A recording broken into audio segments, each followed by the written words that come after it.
Welcome to the Shelf Examination Podcast, where we examine items found on the shelves of our local libraries. I'm Joe, the Maker Space Guy for the libraries in Southern Utah. And I'm Sarah. I am the reference librarian at one of the branches here in Southern Utah, and a geeky guru, I've been told. And today we are wrapping up our Kaiju review for now.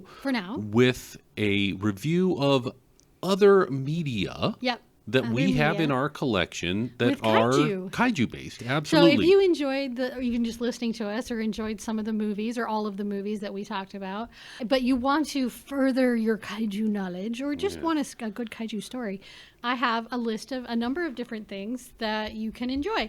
And I actually gave Joe homework. Yes, I took home a selection of them, mostly based on, because we are a library system here, it was mostly based on what I could get to me fastest. And it was things that were available in the library that I go to all the time, that I'm based in. Not the one I'm based in. No.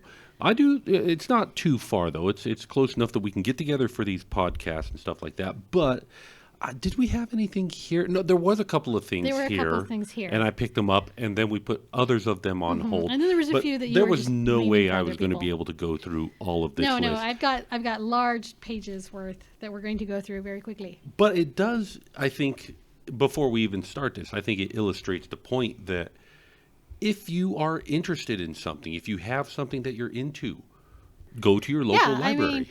I have a degree in history, and I love history, particularly the Wars of the Roses. Thank you, Shakespeare. I had to find out all the stuff that Shakespeare got wrong. It was just bothering me. Sure. But believe it or not, there is a Japanese manga about the Wars of the Roses and Richard III. And has it been translated? Oh, yeah. It's even an anime now. It was so popular. Wow. Yeah, Requiem of the Rose. Okay. And I was just, so I'm like, if I and my English history Wars of the Roses fan can find a graphic novel about it, I'm sure I can find something that you will love here in our library system. And as a kid, I used to go to the libraries frequently, and I learned how to do balloon animals by reading a book in the library and buying some balloons. And that was actually a little side gig that I did while I was in college. Oh, nice. I also learned computer programming from checking out books in my local library. And we have a book by Joe about 3D printing in our library system. Yes, that is true. I do have a side gig concerning 3D printing and have authored a couple of books. I might have gotten into the library with some favoritism, but nevertheless, it's here. It's a good book. I've used it. I appreciate it. I should probably go back and rewrite it at some point, but I'm currently working on a different book right now. I've decided to venture into fiction a little bit. Ooh, fiction. But concerning kaiju, where do you want to start? You know what? Let's start with the little and work to the big. So, did you know there are kids' books that are kaiju? I have one of them here. I love it. You do. Which one did you read? I got Haiku Kaiju. Ah-Choo! Ah-Choo. And let me give you my review of this book. It's written in haiku form. Theoretically. Here's the thing. I am not a haiku master. I do not know for sure the ins and outs of haiku. But I suspect... Right, I understand that. However... Well, it says right at the beginning what a haiku is. See, there it is. It does. They explain it so that you can understand it. But I do believe that the haiku, Ah-Choo, oh no, the trees blew away, this was not so good. I feel like that first line is cheating just a little bit. Yeah, it is, but it's still 5 syllables. No, it's cheating.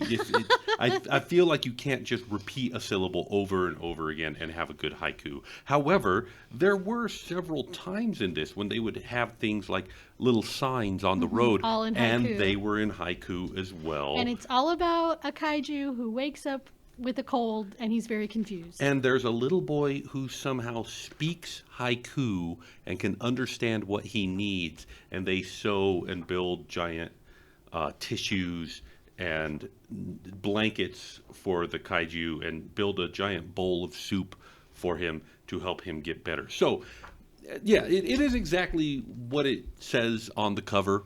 And if it gets your kids reading... And it exposes them to the format of haiku. Yes. It's not bad. I just... Like I say, I don't expect this to be high art. But this is also a children's book, so... I think it fulfills aimed at 3-year-olds. Yes, and for that, it is exactly what it you expect it to be. There is one of my favorite one out of the list I have is Anzu the Great Kaiju. And there's a second one called Anzu the Great Listener. Oh. And in this book, and it's another picture book, there are an entire race of kaiju in the world. And they all have a special ability that are particularly good at destroying cities. But Anzu is different. He doesn't like to destroy cities. He likes flowers, and he likes sweet sincerity. And, At his scale, could he even see flowers? Never mind. I'm overthinking he it. likes to lie down on the fields. Yeah. And yes, I understand it smashes some of the flowers. Although I will say, at that scale, like, everything is going to be 100 count, you know. Yeah, he's got to see a big field of flowers. Yeah, and it's gonna be super soft to him. But he oh yeah, that would feel nice. Egyptian cotton grass, you know. Sorry. Isn't it a tree? Cotton? Anyway, he loves the sweet, nice things. He likes listening to birds. Of course, you're going to have a whole flock singing at him, but he loves all those kind of things. So he has to try and think of a way that will make his family proud of him without destroying everything around him. And then the second one is where he realizes that he's not the only kaiju that's different, and sometimes people just want someone nice to listen to. Hey. So he finds a friend. He finds friends that are also different, and they all be different together. Oh, that's nice. It is. It's really sweet, and it's okay being different, and it's okay to help those around you that are also different. And I loved it, and it was one of the few times where not all the kaiju are destroying the universe. What else? Let's see. There's Attack of the Movie Monsters, Transformers Rescue Bots. Okay, I feel like that one's a stretch. We talked about that last week. Well, no, but it's we'll not the it. Transformers I'm talking about. No, it's the dinosaur movie monsters that are. And basically. And I remember Rescue Bots. The Rescue Bots cartoon was really, really good. Yeah, it was really fun. And so the books that come out of it are not bad. So basically, it's about this kid named Cade who loves movies about giant monsters called kaiju. And then he has a science experiment that goes wrong, which, all good science experiments do. Yeah. And there would be no drama if science went the way it was supposed to. Right? It's like the Wesley Crusher thing, man. Don't let him in a science fair. So it brings all of his monsters to life. So the Dinobots show up, and it's the first appearance of the Dinobots and Rescue Bots, and they have to save the day. But it's very cute. There's a nonfiction book we have for kids called Godzilla, the Greatest Movie Monster. Okay. And that one's by Therese Shea. Does it show some of the old footage when it was does. Suitmation and then some of the new footage? Oh, yeah. In fact, Suitmation Godzilla is on the cover. Nice. And it says, through his famous ransack of Tokyo, Godzilla, or Godzilla to Western audiences, becomes the definitive movie monster. But yeah, it talks about how the fictional monsters represent Japan's very real reaction to nuclear war, to giant nature that is not controllable, such as typhoons and things like that, where what exactly a kaiju is. And how it can be used to represent, and how it can also be a lot of fun, and how it moves on to the Monsterverse. And it's really a good nonfiction introduction for kids into what these kaiju things are. And then the final one that I have for kids is a junior fiction, a juvenile fiction, which is a chapter book for kids. And it's The Blob That Ate Everyone by R.L. Stein. And it is part of the Goosebumps series. Yep. And this is one of those. This is the Blob. Yes. Is the Blob a kaiju? Well, this particular blob has a tongue that goes out and wraps around people and eats. So it's not like the movie The Blob. The movie The Blob, where they just basically took a whole bunch of gelatin and threw it all over everything. Yeah. No. This particular blob has appendages and can grab things and can really ravage. It's a bit more like Bob in the movie in Aliens versus Monsters. Yeah. Or Monsters versus Aliens. We are here to destroy you. Exactly. So this one didn't age super well. From my memories, I had to go back and be like, because I remember reading Goosebumps when I was a kid, and I found them campy. So unlike every other horror story, I was okay. I don't do horror very well. My imagination's too active. But it's about Zachy Beauchamp, who wants to be a famous horror writer. and he's writing a story about a blob monster.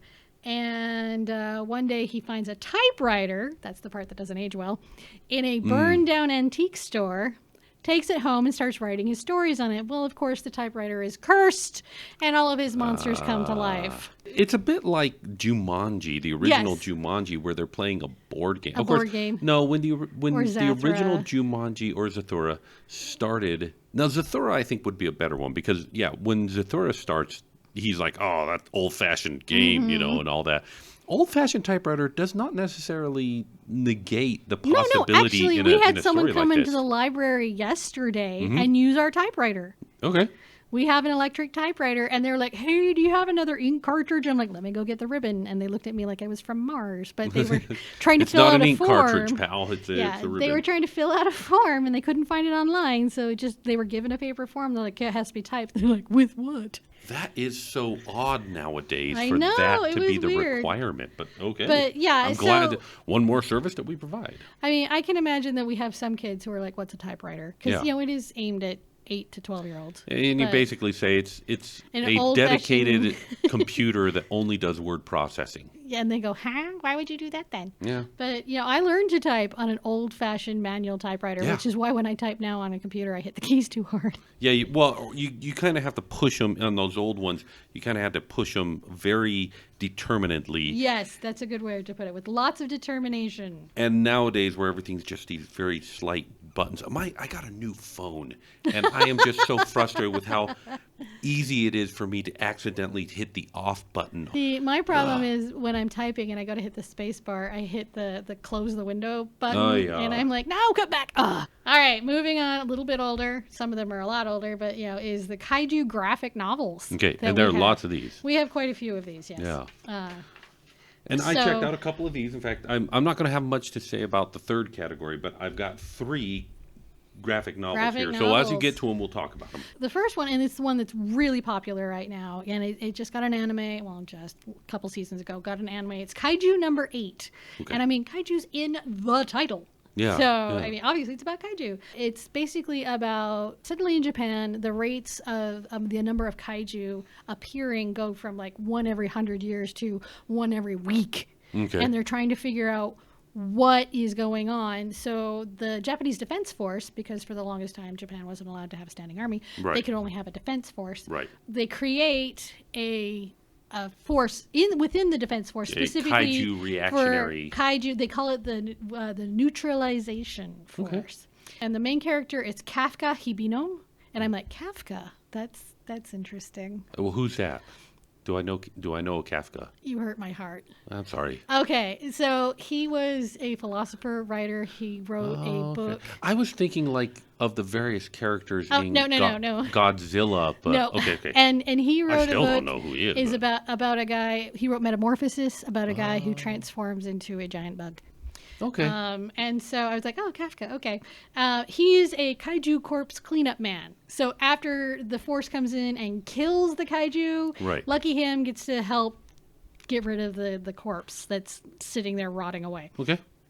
But he wants to join the actual force and actually fight the kaiju. But when he finally gets his chance to be part of it, basically a science experiment goes wrong again. Yeah. And he gets exposed to the right thing, and suddenly he starts transforming into a kaiju himself. Oh. So he's starting to, when he's lucid, starting to figure out that this is where the kaiju are actually coming from now, instead Is of that the they're natural people kaiju. Well, Yeah. And that sucks. yeah, right? Well, that answers all the missing people problems that we've all had.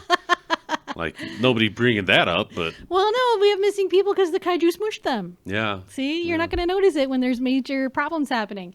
Yeah, it's about trying to figure out how to fight the kaiju, how to be a kaiju, you know, back and forth, and how not to get killed by the kaiju defense force, whatever, and How to be a kaiju. how to be a kaiju Book and 1. and not be killed. Grow up.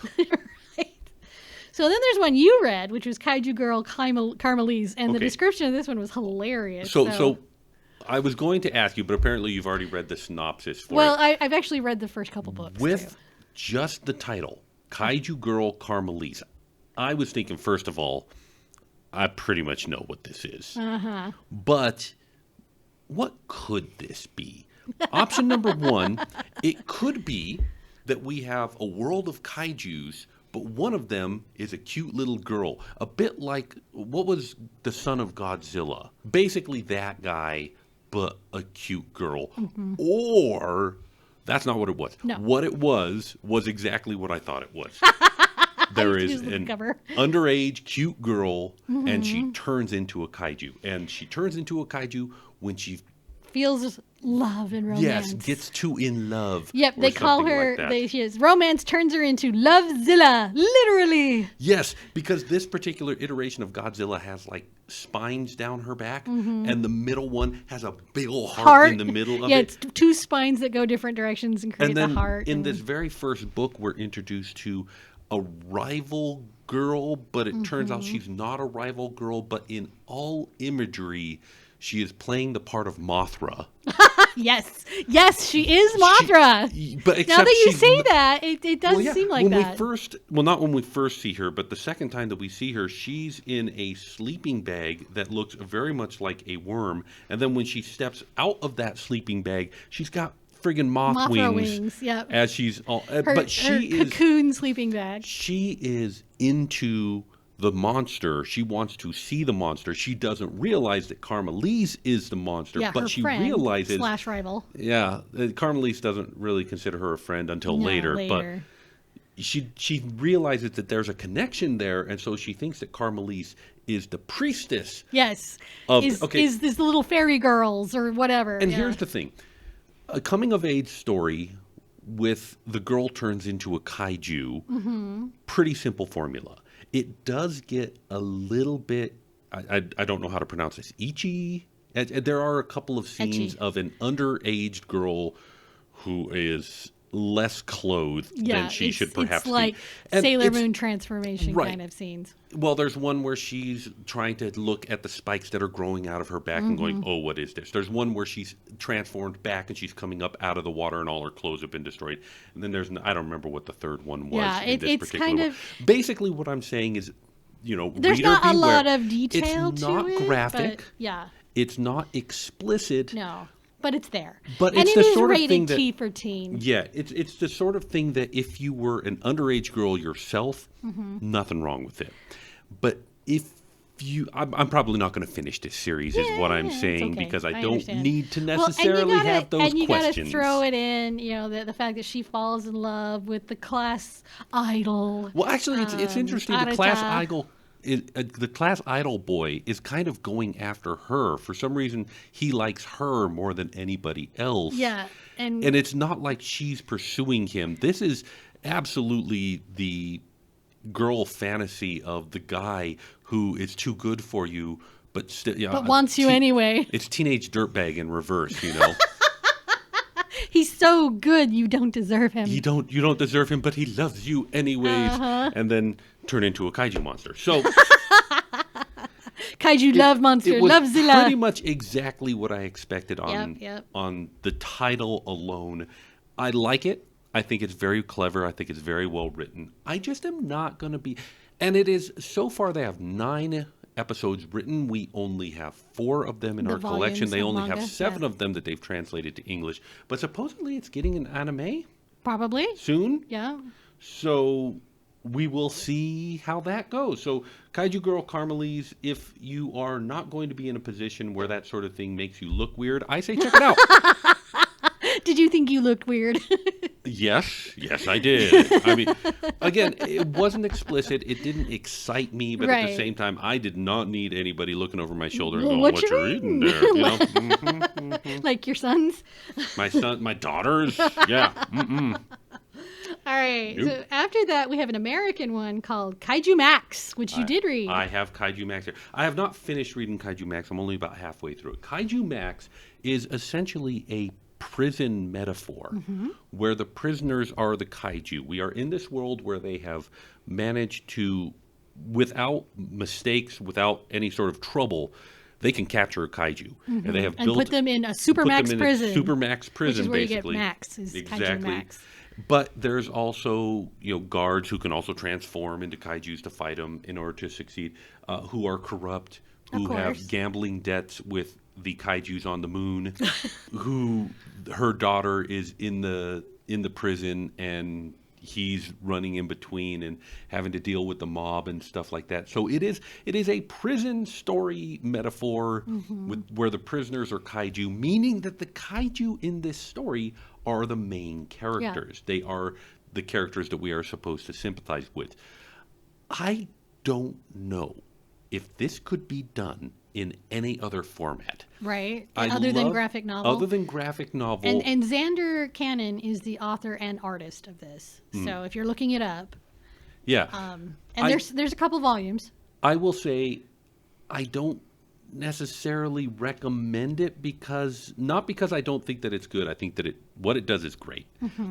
But prison stories aren't my jam. Right. Yeah. And it very much is a prison story. If you were into Orange versus Black, but also like kaiju, check out Kaijumax. I think it would be right up. That particular Venn diagram is filled by this right there. Well, there's a few other books that go along with that. There's some young adult books that go along with the prison idea, prison planets and things like that, and they're good. But you're right. You do have to be into the mood that idea, or into the idea of a prison planet or a prison just for or sympathizing the with the prisoners. Yeah. And in this one, they're prisoners because they're kaiju. Not because they've done anything, just because they're kaiju. Well, and the POV character that we see is actually a mother, and she's worried about her children who are still outside of the prison. Right. But she does not want her children to have to come into this prison, because it is a prison. And it's not a great setting. It really isn't a great setting. You put all those kaiju together. Right. In the movies, in the original movies, when they had Monster Island, they treated it like all the monsters get along together well. This does not treat it like that. This treats it like a prison. And there is hierarchies and there is gangs. Yeah, and there's big kaiju and little kaiju. And, right. Yeah.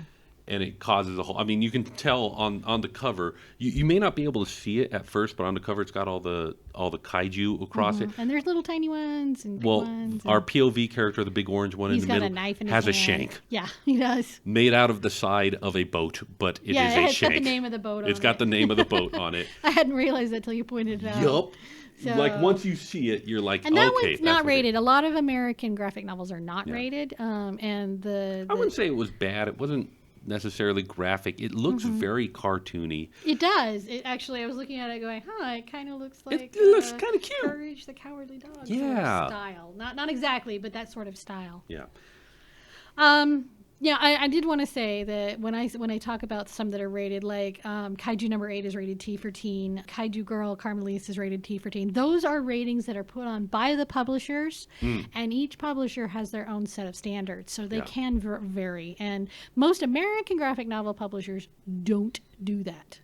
So, don't think it's a be-all, end-all. It's just, recommended. It's not like rated R and this is what it is. But actually, the movie motion picture industry rating system is also made by the movies. Like, it was a voluntary thing that they did. We're going to sidetrack here for just 1 second.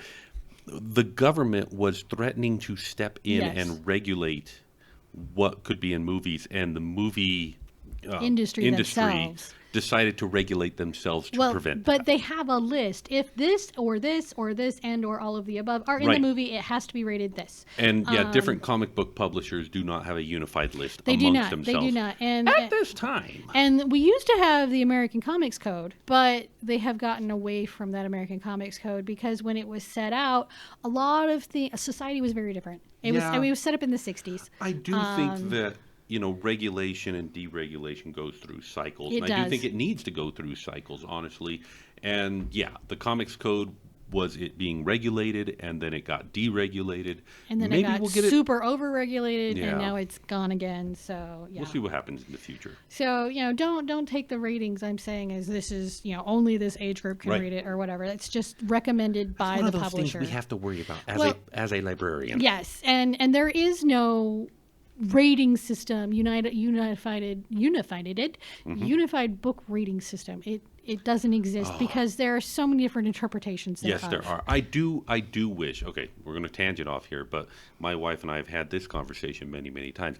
It would be nice if going into a book there was some place you could go to get a list of this book contains. They are starting to do that with the trigger warnings or content warnings. Yeah, and there's some of that. But those are done purely by the author. And they're not very common at all. And never mind the incredible back catalog that we would have to go through if there was ever an effort to we're in a small library, and this. I'm thinking about how many years it would take our catalogers to do this. Yeah. The other problem is especially when it comes to books that aren't a visual element, it's just what you picture in your mind as you read the book. It is so subjective. Yes, it is. So well, it can be subjective. Yeah. But there are some authors who make it pretty clear. They don't turn the point of view away from what's happening and they describe it in explicit details. Yeah. There's no fade to black. There's no fade to black in some of these books. I remember when I found out how the book It ended the first time, and I was like, this would be a book Sarah never finished. I am handle it. Glad they did not put that in the movie. Yeah. So it's one of those things that would be Stephen King's most banned books. Yeah, well, but there's a reason for that one. He is also the most banned author in America. Huh. Did you know that? Stephen King is the most banned author in America. I think that there's two reasons for that. He's creepy. Well, and he's prolific. Yeah. Well, so is James Patterson. Hello, but he's not as banned. He also writes. Okay, James Patterson writes things that appeal to conservatives. To masses, yeah. And as it is appealing to conservatives, he's not going to push the envelope. Whereas Stephen King, he's horror. You have to push the envelope. Push that envelope all the way. We'll go back to our kaiju graphic novels now. Let's go back to kaiju graphic novels because we got a couple more. There's another one that's super popular right now, and the anime is super popular, and it's called DandaDan. DandaDan. I've heard of DandaDan. Dan. So sorry, I just watched Muppet Treasure Island again. Right. Jimmy Jim. I'm not Jimmy Jim. He's Jim. Dan. Yeah, it's like almost saying bo, which is also a name of an anime. But DandaDan is about two high school kids who are on opposite sides of the paranormal belief system. Okay. So you have Momo. Okay, so we're not talking like X-Files opposite sides No. of the belief system. We're talking like good versus evil. No. We're talking about Momo believes that spirits exist, but not aliens. Oh. And Wow. right, and Okuran believes that and I could be getting this backwards. Aliens exist, but not like ghosts and spirits. So they're kind of duking it out over who is right. And meanwhile, it's supernatural, so their powers are coming from somewhere. Yeah, but they don't know where. Oh. And then, of course, you have the giant monsters that come in and invade. But they're so busy trying to prove where the giant monsters came from. Nice. So it's actually rated M for mature because it's actually pretty darn violent. It's got some violence. It's got a bit of skin. I've only read Volume 1. But it is wildly popular, which is why I've only read Volume 1, because I can't get the rest of it.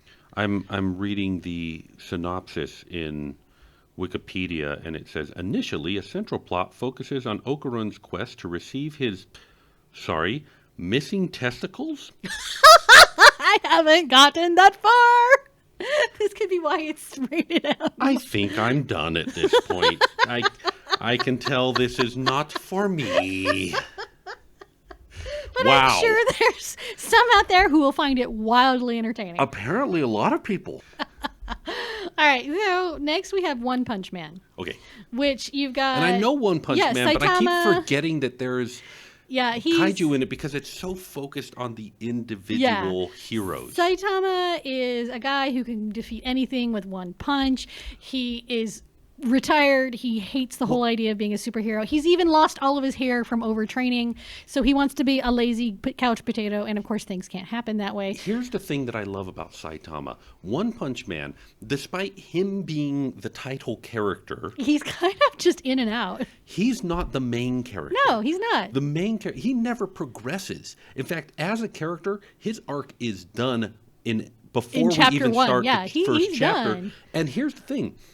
In other stories, when people get to be super powerful, they have some science experiment gone wrong. That is not Saitama's story. Saitama's story is he just exercised all the exercise. He trained all the training. Like, he exercised all the exercise. Good job. You did it. I mean, and I want to that's look it. at him and be like, why isn't one arm 10 times the size of the other one? But No. because he did it both ways. He did it both ways. He practiced 10,000 kilometers run every day, 1,000 push-ups every Yeah. day, 1,000 chin-ups And this is why every he's day. bald, is because he overtrained. Because he overtrained and hit that point. And he is, like, all of the main He's fights just are done. with him. Yeah.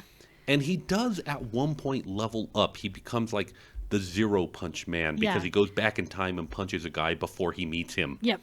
But for the most part, the story is not about Saitama. No, it's not. It's He about is the other done. characters that interact with him. Yeah, exactly. And, like you say, he's a non-character. He doesn't want to do anything. He just He's wants to be a couch lazy. potato. Yeah. You know? He kind of reminds me of Murderbot in the Murderbot series, who is it's a sci-fi series by Martha Wells. And it's great. Their books are super short, and it's about a self-aware security android who names himself Murderbot because he's a security droid, and he figures that's what he's designed for, is killing people. And all he wants to do is watch his shows. He wants to watch his daytime television, and he keeps having to go save these humans who do stupid things. I've heard about Murderbot. The other one that reminds me of is Scud the Disposable Assassin. Yes. Do you remember Scud I the do Disposable remember Assassin? Scud. Oh, That that's a was title. that was the 90s. Yeah, it was. It really was. And I But- think that the Scud exemplifies the So 90s. yeah, so the kaiju come in with One Punch Man, kind of like they do in Mighty Morphin Power Rangers. There's a monster of the week that they have to overcome, and of course everyone fights, and then Saitama has to come in and be like, oh, "Come on, Fine. guys, fine." Punch and take care of it. Yeah, but that's where the kaiju comes in, is because it's not usually human versus human. There's always a monster element there. So I will also say in relation to One Punch Man, and this is the anime, but still, and I'm sure we'll get to it because I think that we have some anime. I in our didn't collection. mention it because I mentioned it in Yeah. the graphic novels, But- but yeah, we do. There is a very funny video. Do you know who Dan Povenmire is? Yes. The guy who created Phineas and Ferb. Yes. There is a If character. I didn't know who Phineas and Ferb and who created them, my Yes. sister-in-law would murder me. Well, Dan Povenmire is huge on TikTok. Yes, he is.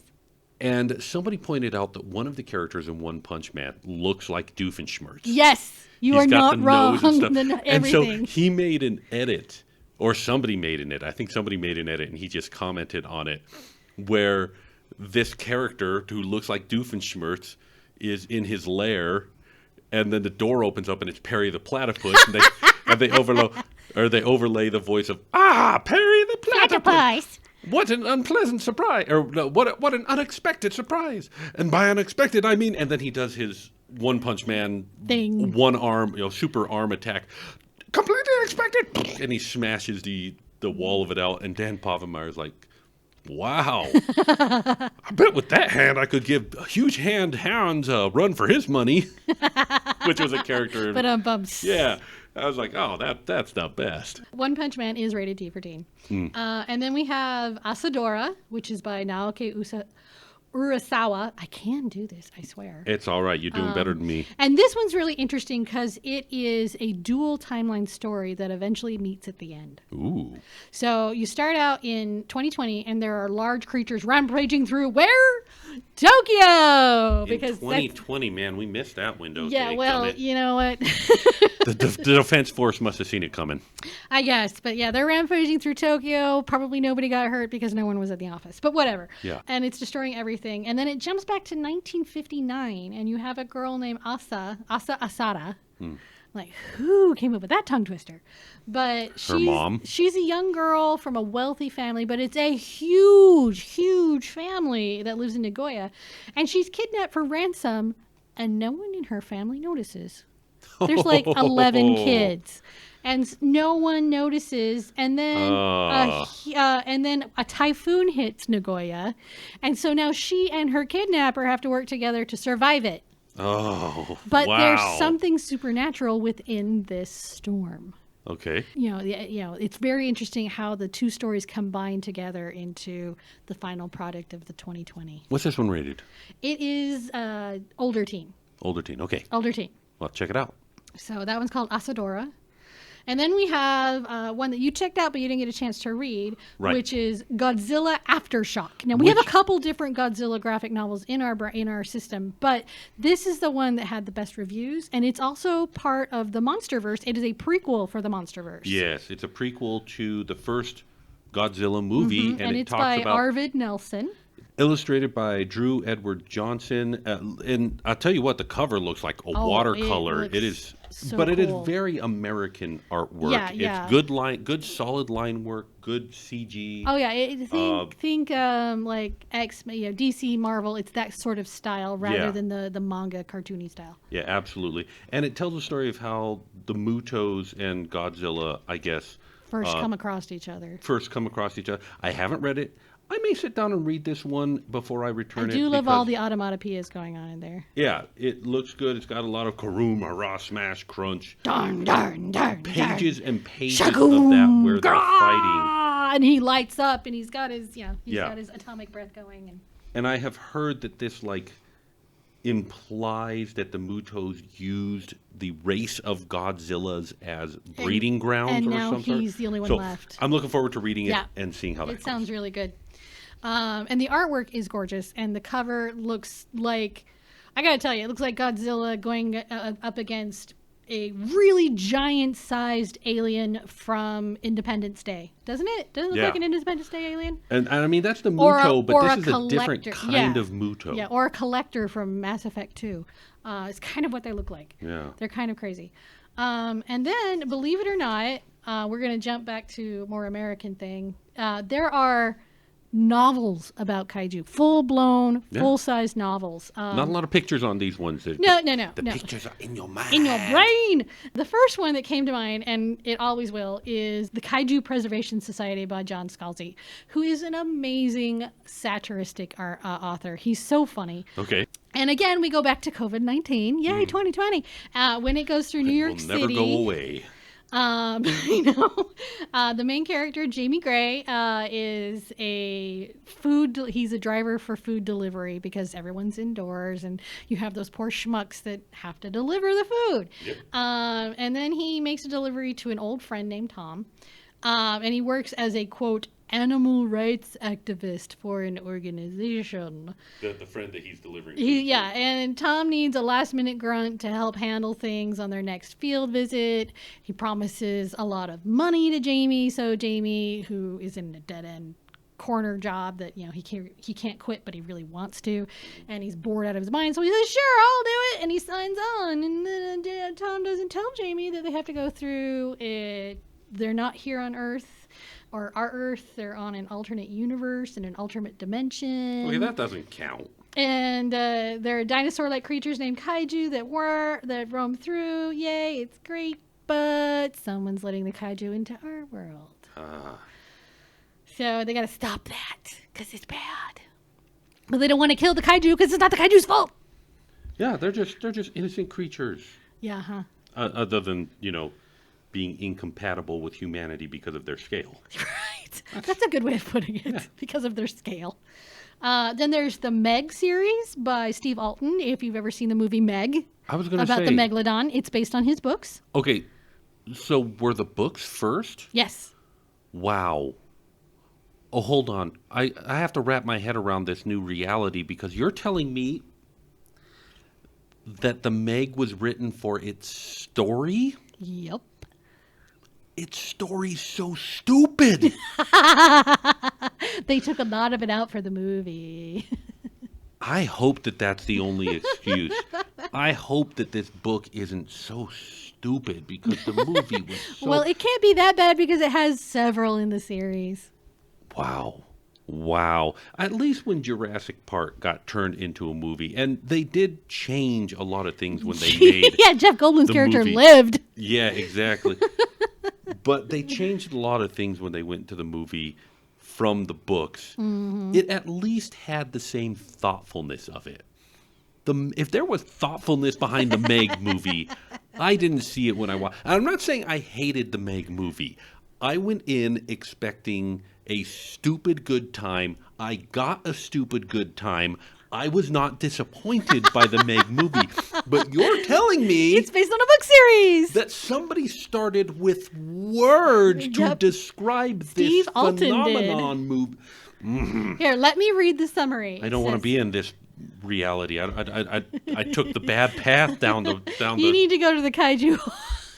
branching Kaiju home timelines. world. I slid down the wrong one at some point. Oh, Dang it. Marvel Universe gotcha. You know what? There are worse timelines. Well, it's all right. We're just middle of the ground here. But All right, what? so here's the summary for Yes. Meg. It's 7 years ago and 7 miles below the surface of the Pacific Ocean, Dr. Jonas Taylor encountered something that changed the course of his life. Once a Navy deep-sea submersible pilot, now a marine paleontologist, Taylor is convinced that a remnant population of I'm going to say it wrong, giant megalodons, prehistoric sharks growing up to 70 feet long that subsist on whales, lurks at the bottom of the Mariana Trench. Except that there are no whales at the bottom of the Mariana Trench. No, the whales don't go down there. They have to breathe air. Yeah. And their Maybe lungs wouldn't let giant them get squids, there. I was but- like, their lungs wouldn't let them get down See, there. again, all right. We're just reading the synopsis, and it's And already I'm stupid. not done. I'm not done. already So it says, stupid. offered the opportunity to return 7 years later to those crushing depths in search of Megs, Taylor leaps at the chance, but his quest for scientific knowledge and personal vindication becomes a desperate fight for survival when the most vicious predator on Earth the Earth has ever known is freed once again to hunt the surface. So I actually had a very interesting project a little while back where I was making low poly dinosaurs that were 3D printable, and somebody wanted the megalodon, and this was before the Meg even. So I looked up the megalodon and I found out megalodon is big shark. Big shark, lots of teeth. Here's the problem with sharks. They don't have bones. Well, no, they do. They have cartilage and they have some bones and stuff They like have that. No, the problem with sharks is that a baby shark is the same as a daddy shark just scaled up. Smaller, yeah. Unlike other animals where their proportions change, their heads start out big and their bodies start out small and their legs start out gangly and then they grow into their adult form. Baby sharks Do not. and adult sharks Do. are proportionally identical Yep. to each other.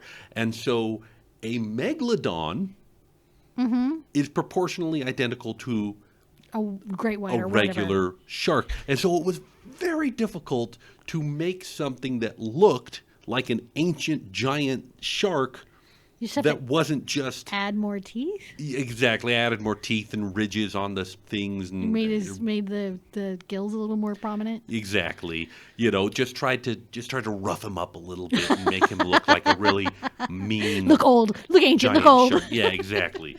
So that's kind of what they did with the Meg too. Yep. But yes, he was freaking huge, but he was also darn ugly for a shark. So Rawr. Not that you could hear him. He's underwater. After that, we have Here Beside the Rising Tide by Emily Jane, who is known for doing slightly alternative timelines with slightly different creatures in them. okay. And it's about a girl who's 10. Well, it starts out she's 10, named Jenny, and she meets a new Yeah, they best grow so friend, fast. Timmy Caruso, and they have a great summer on Pearl Island with fireworks and beach days and all kinds of fun, crazy things that you do during the summer. But they also rescue a really strange sea creature that they find in a tide pool, and it's it's a tide pool, so it's not getting fresh water, and so they save it. So then they have to leave. At the end of the summer, Timmy disappears, and no one believes her when she's desperate to find him. So they get hauled back to their home and school and all that jazz. And then 30 years pass. Jenny is now a recent divorcee with massive debt because of her jerk husband, and she takes her, she decides to go back to the Pearl Island just for a break, and she takes her Pokemon-obsessed kids. It's really cute. And they bump into a boy that walks out of the sea, and he says his name is Timmy Caruso, and he's 10. And so he hasn't aged a day. She's like, okay, this is weird. And he's on a mission to save the world and needs help. Jenny grapples. She has to work with deadlines. She has to, right, her job. the real world. She has kids who think they're out on a Pokemon hunt. A real world Pokemon hunt. And she's got this contractor that's helping her fix up the house that, she used to visit, who she's kind of interested in, but has recently been burned. And then, there's these weird, mysterious events. There's a 10-year-old boy that should not be 10 years old. And then when you get deeper waters and, all of a sudden you hear dun dun dun dun dun dun. There's creatures in the deep that are no longer in the deep. So the kids are on a Pokemon hunt. I know, right? You got to catch them all. Yeah. I hope your Pokeball is large. Well, or you got a Pokey hook. Yeah, all hooks are pokey. Oh, wait, yeah, that is true. Ouch, as soon as it left my mouth, I was like, all hooks it's now hooked in your mouth. Pokey hook? Sure. Why not? Why not? All right. Is that what a Pokeball is? There's Relic by Douglas Preston and Lincoln Child, and it is the first one of the Pendergast series. And believe it or not, this is before they established that Pendergast is going to be the main character. What's Pendergast? I should know this. Pendergast is a kind of a detective type character. Okay. But in this one, there is a girl who they kind of have as the main character. Okay. And Pendergast comes in to help, and throughout the next 2 or 3 books, they're like, nah, it's kind of like Dritz by R.A. Salvatore, where initially Salvatore initially wanted Wolfgar the Barbarian to be the main character, but Pendergast did the same thing. People liked him so much, so they just kind of transitioned into him being the main character. Okay. There's a massive exhibit at of the New York Museum of Natural History, but there are visitors being savagely murdered right before this exhibit opens, and it's really obvious by the way they're dead that they are not killed by anything that we are familiar with. It is not done by humans. Or it's a very disturbed human. So they're like, maybe we should postpone this. People are dying. And of course, the museum person in charge is like, no, I've spent too much money on this. We have got to open. Autopsies are performed, and they're like, yeah, no, this is not people-ish. So they keep trying. Margot Green was the character they initially wanted to be the main character. Okay. She's a museum researcher who has to decide who or what is doing the killing before a massacre occurs when they open the museum with the scary relics inside. So, and then of course the character Pendergast comes in and gives her a hand, and they solve the mystery. Okay. But I'm not going to give that one away because that's kind of the point of the story. Yeah, exactly. I found the most delightful short story. Okay. It is in the book The Apes of Wrath, which is edited by Richard Claw, and the story is called Godzilla's 12-Step Program. Yeah, that could go a couple of different ways. I mean, it could either be a 12-step program for Godzilla. He's trying to rehabilitate himself, which happens after he meets Mothra, or it could be a 12-step program for people who have survived a kaiju attack. I think the first one is more whimsical. You're close with the first one. Okay. It is actually a 12-step program that Godzilla develops for kaiju. I love it even more. And this one is about King Kong, who is setting a terrible example for all kaiju because he's addicted to booze and Barbie dolls. And so he has to follow Godzilla's 12-step program to get over his addictions. I'm into it. And all the stories in that book, they're all about weird and unusual great apes, not so normal apes, and the really strange circumstances they find themselves in. But that one is particularly about King Kong, and it talks about Godzilla and his 12-step program. That is odd. I love the idea of so hard. Papa Godzilla as like the mentor figure. The mentor figure that introduces him. Yeah, so good. Great. All right. Great. Now, not funny is Kraken by Wait a second. Yes. Rewind for 1 second. Uh-huh. Does Godzilla have a Japanese accent? You can read it that way. I want to. I want him to be like Mr. Miyagi. Pat Morissette would appreciate that. Oh, man. Banana on, banana off. When Wouldn't it be more like atomic on, Atomic off? on, atomic off. Yes. Cat Marita, excuse me. So, Kraken by China Meville, it's French, I probably said it wrong, is a lot more serious. It, like the story, the title leans to, it's got some giant squids in it. Okay, there is a little bit of tongue-in-cheek silliness in this one, but you got to with kaiju. It's about a man named Billy Harrow, who is a cephalopod specialist at the London Museum of Natural History.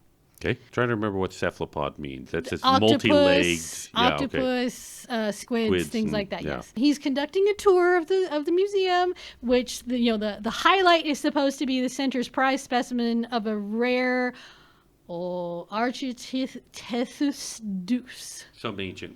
better known as a giant squid. Okay, fair enough. The tour goes wrong because the squid is gone. Where does a giant squid go? He finds out quickly that this ends up being a struggle to the death between mysterious but powerful forces in London whose existence has been blissfully ignorant of the craziness till now. Did the giant squid escape the museum to fight something else? No. Okay. No, there are the denizens of London, human and otherwise, are adept at actual magic and murder. Oh, okay. From a congregation, It's a Dretz and Kodak thing, but British. So Harry Potter. No, not quite. So there's from a congregation of God Kraken who worships squids. To a spirit from ancient Egypt that is leading a union of animal familiars. Not to mention the criminal mastermind soul that possesses anyone who happens to have a certain tattoo. Okay. To the fundamentalist and Seems like something easy to avoid. Yeah. Fundamentalist and sect SECT Be careful with related crime unit, a branch of the London's finest that fights sorcery with sorcery. Man, and I'll bet others, you they get the calls from the other guys right? like every other day. No, sorry, you want the other extension. Hold on. Let me transfer you over to those guys. And for some reason, they're all in pursuit of Billy, who inadvertently holds the key to find the missing squid, who actually is an embryonic god whose powers, properly harnessed, can destroy all that is, was, and ever shall be. Little did you know, the giant squid that Billy is familiar with is a baby god. Is a Cthulhu. Awesome. Awesome. I did not bring in any Lovecraftian stories because they don't actually say how big they are and blah, blah, blah. Well, and Lovecraft creatures never attack widely. Yes. They're it's always very pinpointed to specific things. Yeah, it's always an individual. And I always suspect that it's mostly because those elder gods don't really care. And that's the whole point of Lovecraft stories, is that we are not even important enough to these creatures to be targeted. Yeah, we're ants that just happen to get stepped on occasionally. And then there's a book by H.G. Wells. This is one of his lesser-known books. Okay. He's the one who wrote War of the Worlds. Ooh, and it's called The Food of the Gods and How It Came to Earth, is in the parenthetical underneath of it. So I read this clear back in high school, and it was very long ago, so I'm going to read the synopsis because they word it better than I do. And it's hoping to create a new growth agent for food with beneficial usage to mankind. Two scientists find that the spread of materials has become uncontrollable. So they've tried to make food bigger. This is the story of the Rampage video game that we talked about in last week's. So they tried to make food bigger so there'd be more to go around, and unfortunately now they can't control it. Giant chickens, rats, and insects run amok. Children, given the food created from this, experience incredible growth and serious illness. Over the years, people who have eaten the specially treated foods, English is hard, find themselves unable to fit into society where the ignorance and hypocrisy rule. These quote-unquote giants, with their extraordinary mental powers, find themselves shut away from an older, more traditional society. This doesn't sound like anything we've seen before. Well, it sounds like a bunch of GMO scaremongering, quite frankly. Except this was written, a long time it before was written GMOs. a long time. You would think that the GMO people would be pushing for a movie adaptation of this one, So it says, intolerance and hatred increase as a line of distinction between ordinary people and giants is drawn across communities and families. So there's a lot of, X-Men in here. There's a lot of, Us versus them. Comic books, Incredible Hulk. Yeah. Yeah, all those. So these are all, it's, what happens when you tinker with nature and nature comes Yeah. back to bite you in the butt. Which is a story we have only heard about a billion times. Yep. But he was one of the first ones. Yeah. Well, to write it down anyway. He does get credit for being a forerunner on that front. Yes. To write it down at least. Yeah. So, and then I found books with kaiju in them, but are not actually the focus of the story. Okay. There's the Iliad by Homer, who has, he's got the, He's got the Cyclops. He's and got, a few other things. Yeah. There's 20,000 Leagues Under the Sea by Jules Verne. Giant And squid. you've got the Kraken. Dune by Frank Herbert with the sandworms. I control the spice. Yeah. Boy, I never thought about sandworms as kaiju. I mean, by definition, they are. And then Jurassic Park by Michael Crichton. The dinos could be sort of kind of kaiju. Yeah. Especially when they start to monkey with them. That's true, too. And then finally, and I'm going to go over these really fast because I'm sure we're taking too long. There's Let's anime. speed run these last ones. Anime in our system that have kaiju in them. There's Attack on Titan, which is sort of kind of kaiju, where It's kaiju-like. they've got Although when we find out that many of them are converted people, well, no, they're still kaijus where they start out as people. So So like Rampage, they started out in the game. They started out as people. Yeah. You have these giant human-esque looking titans that go around eating people. That's what sustains them, and they don't know where the titans came. Normal people don't know where the titans came from. They survive behind the safety of giant walls that are bigger than the kaiju. They send out scout troops to keep things going, and of course the titans. Eventually, there's a titan that shows up that is bigger and smarter and starts breaking down the walls. Society keeps having to push back into various different walls and And stuff all like I that. have to say is get the key, go to the basement, save Mikasa. That's all you have to do. The cool thing about Attack on Titan, Which we also have the anime for. Right, was the three-dimensional armor. Yeah, Or that not was three-dimensional movement system. Yeah, it was so where cool. they have these cool little, very large, lots of wire in them, Spider-Man hookups that they can shoot harpoons and stuff and fly around and stuff like that. And you can hit something that'll release it so it'll wind back up. Right, exactly. It was very, very cool. So cool. that three-dimensional movement system is really, for me, it is really cool. But I gotta tell you, as a cosplayer, it's a pain to make. A big cardboard box. No, I'm just kidding. Not to make it look right. And then you've got your sword system that pulls out of that. Yes. And the swords can break away. They've got breakaway detachable razor swords. I love it. They're really so cool. Wild. So it took a lot. That one is an older rating because it's very violent. Yep. And people die. Then there's Darling in the FRANXX, which is definitely older rated. There's a bit of what they call fan service in it. And it's a mecha romance about artificially created children that they refer to as parasites piloting giant robots that they call FRANXX. And they have to do it in a pair, a male and female pair, because you have to have the two different psyches. I've heard of this one. And they fight giant monsters they call Klaxosaurs. The story focuses on the pilot hero and the girl pilot is bent over in front of the guy pilot. Yeah. Yep. It's not subtle. No. And the main girl, she's got little horns on her head with pink hair because, if you're pink hair, you're born in anime and you have pink hair, you're going to be the main character and you might die. Exactly. But she has Klaxosaur blood in her. Right. We don't know how. And they fall in love while uncovering the secrets of their ruined world. So, and then we have an oldie but a goodie. Digimon Adventure movie. And okay, yeah. I mean, I'm not gonna push back and say that doesn't count as a kaiju, but I wouldn't. Have you seen it? The movie, not the show.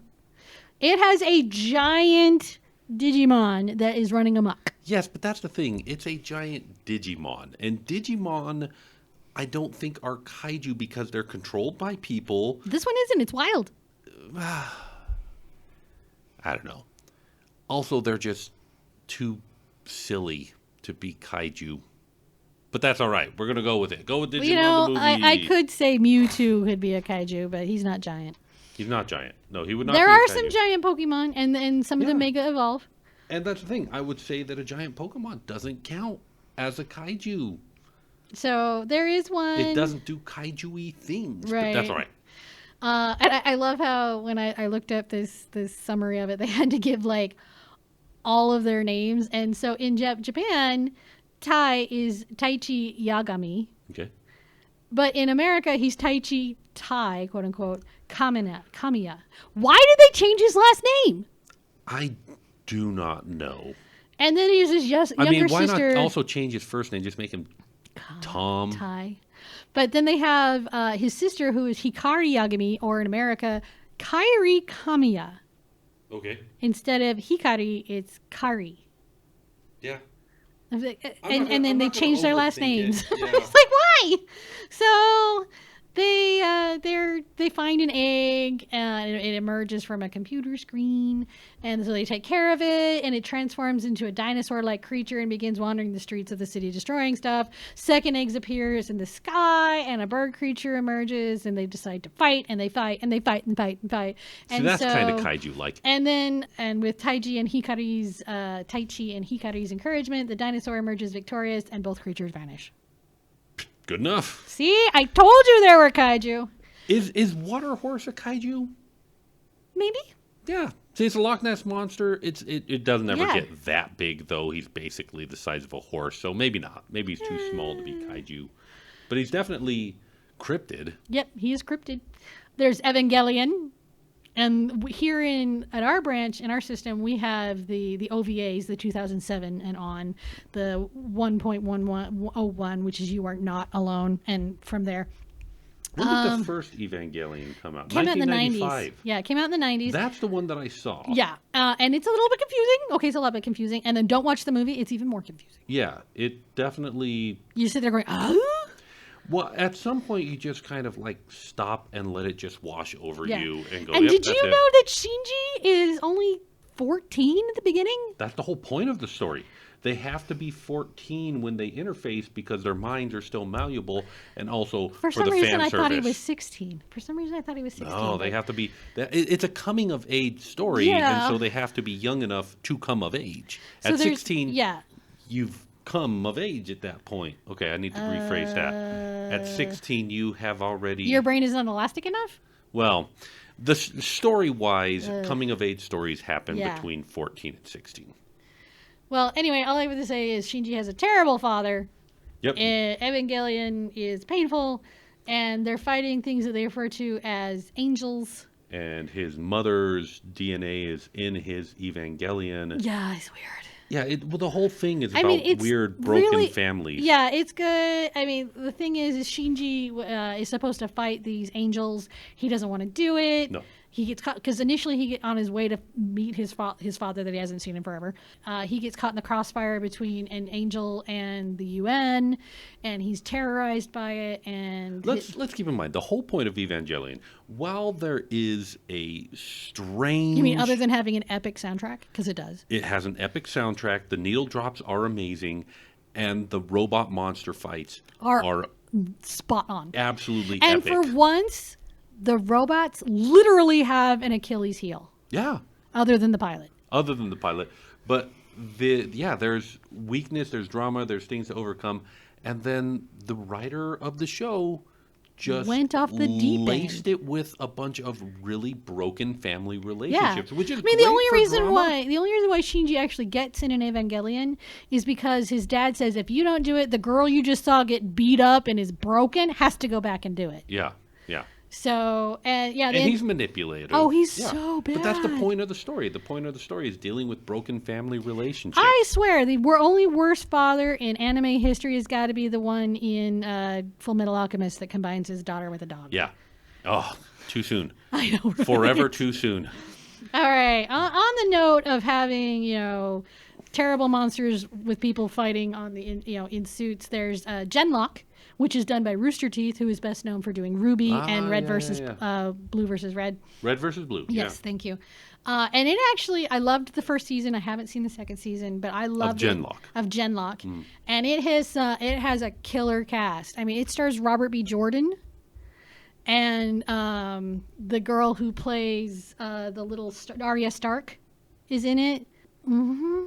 Doctor Who. Which one? There's only been David Tennant. David Tennant, thank you. Yep. David Tennant I'm plays the looking it mad up right scientist. And it's they're trying to, it's about a civil war between two factions on Earth, and one faction has bio weapons and giant monsters. And so to combat that, they have to get, the side we're rooting for currently they create giant suits and they have to have young people who have elastic minds, much like Evangelion. Yep. Only they say that your mind is pretty elastic till you're about 21. Right. So that is more realistic. That is more real, and the reason is because otherwise it can start to cause you can age out of the program. Genlock. I loved Red versus. Did you know Rooster Teeth is gone? No. The company as an entity dissolved in 2003. Oh. There was a lot of drama. Genlock is newer than that. Is it? I thought. Let me check it out. Because I'm pretty sure Genlock was. Oh no, Genlock is from 2018. But that's interesting because Rooster Teeth. Oh no, it was founded in 2003. Okay, I was confused. Yeah, but what happened was in 2024. Okay, yeah. In 2024, basically what had happened is they had sold controlling interest to an outside company. Oh, okay. And they eventually muscled out all of the original staff except for like a couple of them. And then in 2024, they got together a bunch of the original staff, the people who made Rooster Teeth big in the first place, to announce that they were shutting it down and they were pulling out and they were completely gone. It looks like in 2025 in February that another company has acquired the brand and the remaining intellectual property, but it's no longer in the hands of the people who made it great to begin with. Oh, that's sad. Yeah. So it was great. I love the fact that David Tennant plays the mad scientist. Yeah. That man will do a paycheck, man. Yeah, and he's hilarious and amazing. I loved him as Scrooge McDuck. Yes. Oh, he was brilliant as Scrooge McDuck. Oh my word. Him at the BAFTAs was amazing. Anyway, it's excellent. You've got Holons. You have the middle of the series upgrade like they do in most anime. And of course, it's all done by the cute Scottish girl. It's a little bit older. It's got some language. It's got some violence. That's Rooster Teeth. I remember very much. I was like, Red it's very Blue, and I was like, you have character death like you do in Ruby. So again, I really loved it. I only saw season 1, but the story can stay with just season 1. But it continues on. I haven't seen season 2 because it was harder to find, and we have season 1 in our library system. The next one, most of the rest of them, I'm just going to kind of do as quick honorable mentions. But the one I really wanted to talk about was Leviathan: The Last Defense, which is actually a kaiju. Planet called Aquafall. Storm of meteorites blast through the atmosphere toward the peaceful planet, delivering an unknown scourge of monsters, threatening all living creatures with extinction. And so you have a fairy named Syrup, who encounters 3 talented warriors from 3 dragon clans, and each girl has a set of... It's like magical girls meet kaiju. So each girl has a unique set of abilities that might save the planet from its destruction. This magical girl meets kaiju enemies full of heart and laughs. So it's a little bit more lighthearted. It's just rated T for teen.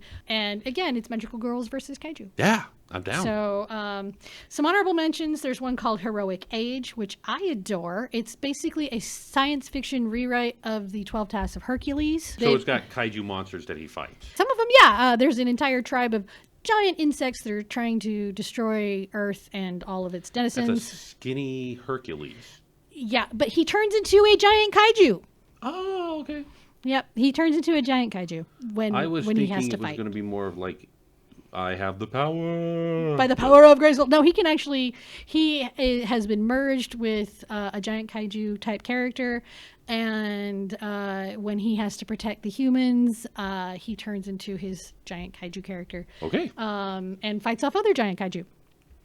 And then you have Nausicaa of the Valley of the Wind, which is sort of an honorable mention because it does have kaiju-esque characters, but it's not the main point of the story. There are big bugs, but they don't really rampage. Yeah. There is the big weapon creature, but that was kind of created by people. Yeah. Like that was... It's more of a rampage type idea of a kaiju rather than a Godzilla kind. That's why it's just kind of a... It definitely doesn't feel like a kaiju, but maybe that's just because that's not where the focus is. Right. I have RahXephon, which has got a lot of music base. It's got the most amazing soundtrack. Attacks are used by music, so you've got like cacophonic versus symphonic, and it's about a boy named Kamina Ayato who thought he had a normal life, and they think an apocalypse has happened, and the only people left in the world are in Tokyo, and that's because there's a massive shield that kind of has swirly colors that has protected the city. Come to find out that's not true. And what the shield is actually doing is creating a strange warp in time. So the people inside, and they call it Tokyo Jupiter because it looks like the swirls of Jupiter, are actually approximately 12 years behind the rest of the world. Okay. The kaiju How come does that in. protect them? What it doesn't. What it is the rest of the world is being attacked by the aliens called the Mu.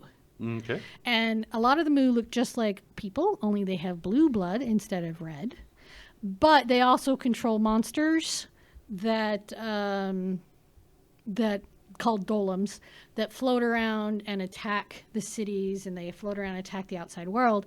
And the RahXephon is kind of like, it's like a golem, only it's good. Okay. And it's not directly controlled by the Mu. It ends up being controlled by Ayato, who finds out about time being weird, and Ramune, he's never seen Ramune before, and it's got a marble in it, and he can't figure out how to drink around it, and everyone mocks him for it. So he must come to terms with his new reality, and he is the central element of the fate of all mankind. He has to find out, is he loyal to the world at large, or is he loyal to the people inside Tokyo Jupiter? I finally found it. It's RahXephon. It's pronounced an X instead of a. It's pronounced RahXephon. Yeah. But yeah, it does have an X. And yeah, it's got, like I said, all the attacks and everything are music based. I kind of dig that. It's really, some of the attacks are like a pure note that causes things to shatter. It was a very interesting take on it. You have a girl who can control other people's reactions just by singing a song. Things like that, kind of like Lin May in Robotech, but less idiotic. Maybe check that out. So, and then the final one is Utawarerumono. I can never say it right, but anyway, Utawarerumono. It's an honorable mention. We don't have to worry too hard about it. Anyway, it's about a man who can't remember his past, and he has a mask that will not come off. He's rescued he's been beat half to death. He's been rescued by a local girl in the forest. They nurse him back to health. He's very grateful, so he helps the very tiny village that hasn't had outsiders in a long time, and they come to trust him. He's strong, he's wise, and so they eventually, over the years, they make him his leader. And he's welcomed into a barren land where giant creatures roam, an angry god seeks vengeance. That's the kaiju part. And an oppressive government slaughters the innocent. So he has to decide if he's going to be a hero and liberate the people who saved him. Is it worth him trying to find out his memories? And will he remain a stranger even to himself as he tries to defeat the angry creature god? Okay. So there we go. There's lots of kaiju out there. Yeah. Well, not just lots. There's probably lots at your local library. And there is. Sorry to wax on so long. Yeah. If you are into, it probably won't be so long once we get it through the edit process. As I go here. But there you go. If you're looking for something to, if you're not into something, go to the library. If you want something that isn't just a movie. Yeah, and I do like how some of these other media allow them to really explore different ideas and different things. Like I said, the Kaijumax, it wasn't for me, but I do really enjoy how... Well, the story was really well thought out, even if it wasn't the story for you. And it was different. They made it so that the kaijus were the main character. They were the sympathetic character. They were the sympathetic character, and that was kind of different. That was kind of neat. So, yeah. There's lots that can be done with the genre. So it's not just a passing fancy of Suitmation and Monsterverse. There's a whole genre out there. A lot of people are using it as a jumping off point for their metaphors, storytelling and metaphors, and that's really exciting. So I hope you've enjoyed the kaiju review as we've gone through the different things. I've had a good time. I hope you have, Joe. Yeah, it's been a lot of fun. I bet do your feel wife kind is of excited that it's over. Yeah, I'm a little bit kaiju'd out myself. Sign this one off. Absolutely. So this is the last one where I'm going to appear as a regular. So I want to thank Joe for inviting me to do this. Oh, it's been a blast. So I'm Sarah. And I'm Joe. And we would love to invite you to do a self-examination of your own at your local library. Thanks for listening.